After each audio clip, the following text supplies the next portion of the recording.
Hey, welcome back with another interview here on the media stage at Voice and AI in Washington, DC. And I am really pleased to be joined by one of our partners, our sponsors, and one of the pioneers and innovators in this space, which is Poly AI. And I'm joined by Yan, CEO of Poly AI. Yan, why don't you just introduce yourself? Hi, my name is Yan Zhang, and I'm the Chief Operating Officer here at Poly AI. And Yan, as we think about the way in which this industry has moved in the past 18 months in particular, Sure. probably even less than that, Right.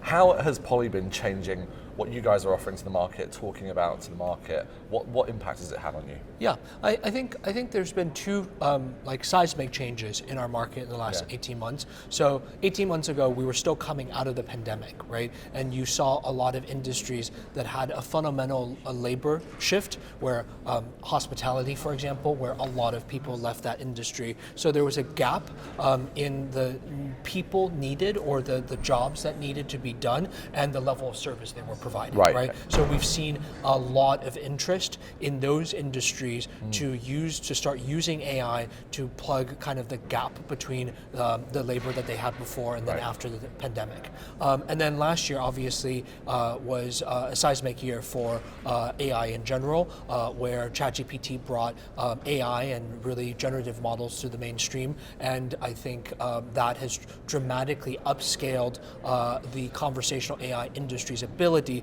to deliver next level experiences to the end customer.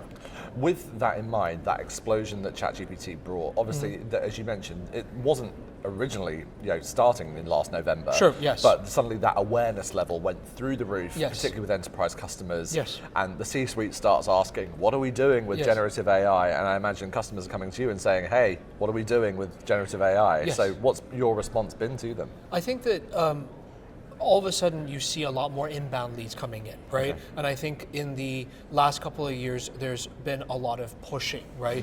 Educating the market, and all of a sudden the push is getting easier, but the pulling is also getting easier, right? We're getting many, many more inbound requests this year than last. I think there's been a lot of board level and C-level requests to their IT teams in the corporate world to start looking at this technology to see how it could create value for them and their customers, and we're definitely having many interesting conversations there.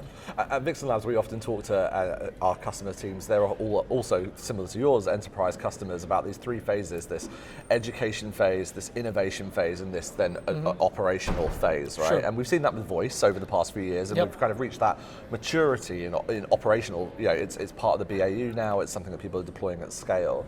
When it comes to Gen AI, do you think over the next 18 months we're still in the innovation stage, or are people going straight into deploying this in that kind of operational capacity? I think it depends on the use case. I think that so Gen AI, very roughly put, has two mainstream use cases right now. One is kind of the co-piloting use case, and one is the full automation use case. Yeah. I think that the co-piloting use case is being used in a widely adopted way right now. The automation use case is just starting to kind of go mainstream in terms of adoption, right? And I think what you have to get right is the ability to make sure that those models, in the way that they interact with customers, are providing answers that are correct, consistent, and predictable, and safe, right? Yeah. And I think the orchestration of your product and how it uses generative models, where guardrails are being put, and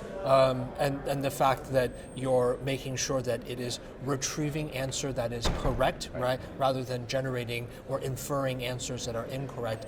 All of these are, I think, overcomable challenges, right, to wide mainstream adoption. Yeah.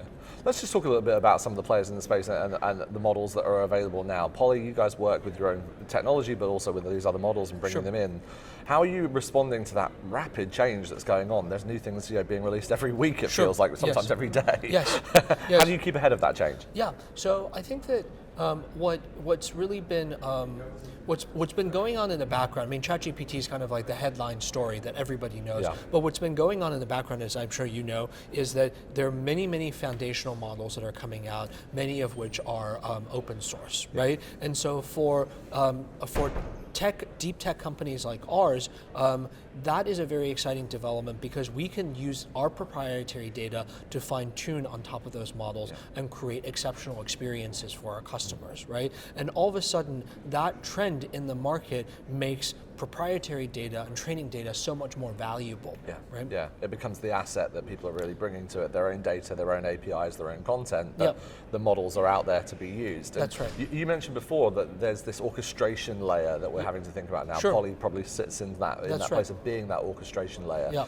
Maybe just for those that are watching, maybe first coming to this conference or coming to this content, thinking about how do we even get started about this? Like, why is an orchestration layer necessary? Sure. So a conversation or a customer service conversation, right, has two parts, right? So one is that if the customer's asking for help, right, it could be, the help could be information-based or action-based, right? Information-based is like, sorry, do you have parking and how high is the parking garages? Advice giving. Exactly, right? So the other part is, booking a hotel room, for example, right? Or booking an appointment for patient access, for example, right? And so one is actually better done by generative AI, and the other is actually done better by intent-based models, kind of a more traditional conversational NLU, flow. NLP, people will be familiar with those terms. Exactly, right?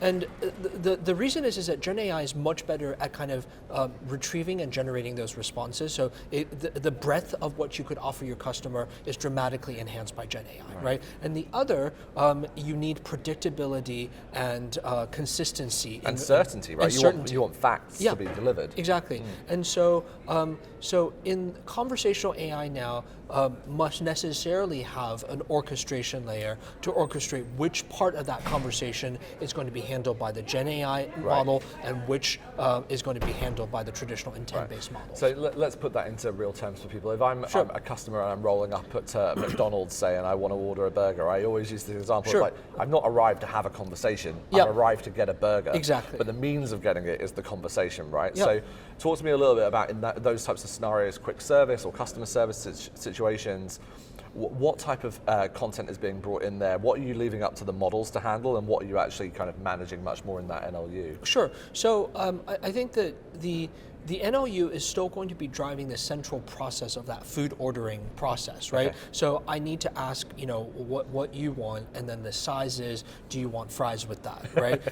Yes is the answer. Yes, right. Always yes. Always right? yes. Yeah. And always fries and shake. Yeah, exactly. And then the generative model is going to be able to answer some questions that the customer is going to have outside of that central flow, right? So like does how many patties does the large have, right? Or is there bacon already included in the sandwich? Can I drive around back and park? Yeah, exactly, right? So. And so it goes off-piste a little bit, off that central flow, and generative AI is actually really good at answering questions that the person handling the situation, right, wouldn't necessarily know. So it's like, how many calories is in this particular burger, right? And how many more calories would I add if I upgraded this from a medium to a large, right? Yeah. So that's the power of generative AI. Because I think we're hearing a lot of customers thinking about LLMs and Gen AI. They hear these terms, and I think immediate assumption, and maybe you're hearing this as well, is that, this is coming along to replace everything we have. Sure. But it sounds like what you're saying is it's actually more additive than it is a replacement. Yeah, I think that it's hard to see what technology is going to do in 20 years, but in the medium term, right? I think generative AI and the traditional intent-based models will work in conversational AI very much like how a hybrid car. Right. Okay. So that's a really good analogy. it's there's an electric motor and there's an internal combustion motor, right? Yeah. And depending on what the situation the automobile is in, it will orchestrate between one and the other, right? And they're going to work together to produce a better outcome. Excellent. Stay tuned for a video stealing that analogy coming soon. Okay. I think that's really great. Good. Yan, is there anything that you want to share with those watching about how they can get in touch with Poly, or maybe a place to start? Sure. So at Poly AI, we make. Do I look at the camera? Or do You can tell him. Okay. You can tell me. So at Poly AI, we make all of our conversations are customer led, right? Which means that we allow the customer to lead the conversation. Traditionally, customers are pretty frustrated with voice automation because it constricts the way in which they're speaking. Tell me in a few words what you're talking about, right? Nobody likes hearing that, which is why they ask to speak to a human. At Poly AI, we open up every conversation with how can I help, and we bid the customer to speak in natural language as they would to another person for turn after turn until their problem is solved, right? And that's what we mean by a customer-led conversation. That's right. Well, so if you're thinking about leading your customers into those customer-led conversations, then sounds like Poly is a good place to get started. Where can people go to find out more about Poly? Yes, you can come to our website, which is poly.ai. Poly.ai. Yan, thank you so much for taking the time to have a conversation with us. Thank you for your support of voice and AI as we continue to run this conference. I'm James Poulter, CEO of the team at Voice and AI here at Vixen Labs, and I'm so glad that you've been here with us. Thanks. We'll see you again soon. Thank you.